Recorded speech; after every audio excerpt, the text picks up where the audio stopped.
Ադրբեջանի Միլի Մեջլիսի պատգամավոր Զահիդ Օրուջը Facebook-յան գրառում է կատարել և տնային կալանքի ենթարկված Ռամիզ Մեհդիևին մեղադրել ստախոսության մեջ։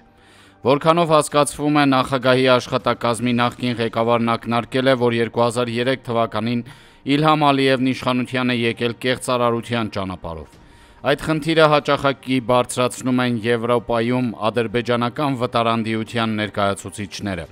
Բանն այն է, որ 2003 թվականի ապրիլի 21-ին Ջամշիդ Նախիջևանսկու անվան ռազմական ուսումնարանի հիմնադրման 30-ամյակի առթիվ հանդիսավոր նիստի ելույթի ժամանակ Հեյդար Ալիևը կորցրել է գիտակցությունը և այդուհետև հանրությունը նրան կենդանի չի տեսել։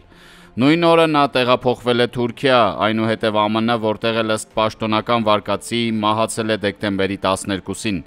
Հուլիսի 8-ին Հեյդար և Իլհամ Ալիևներն առաջադրվել են Ադրբեջանի նախագահի թեկնածուներ։ Այդ շրջանում Իլհամ Ալիևը Միլի Մեջլիսի պատգամավոր էր, ԵԽԽՎ-ում ադրբեջանական պատվիրակության ղեկավար։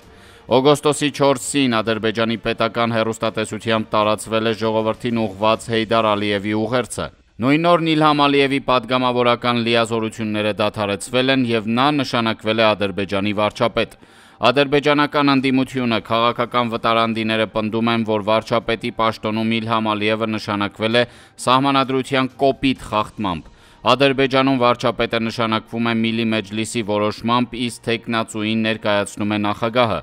Իլհամ Ալիևի թեկնածությունը, ինչպես ընդդիմությունն է շարունակաբար պնդում, Միլի Մեջլիսի կողմից չի հաստատվել։ Ընդդիմությունը կասկածում է նաև Իլհամ Ալիևին վարչապետ նշանակելու մասին Հեյդար Ալիևի հրամանագրի իսկությանը և հիմնավորում, որ նա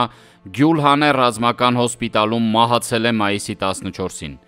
Ռամիզ Մեհդիևն այդ շրջանում նույնպես նախագահի աշխատակազմի ղեկավար էր և թերևս պալատական խարդավանքներից ամենաիրազեկվածն է։ Սոցիալական մեդիայում նրա անունից գրառում է տարածվել, որտեղ Մեհդիևը տասնյակ նախկին և ներկա պաշտոնյաների և պատգամավորների սպառնում է, որ կհրապարակի նրանց իսկական դեմքը բացահայտող տեսաձայնագրություններ։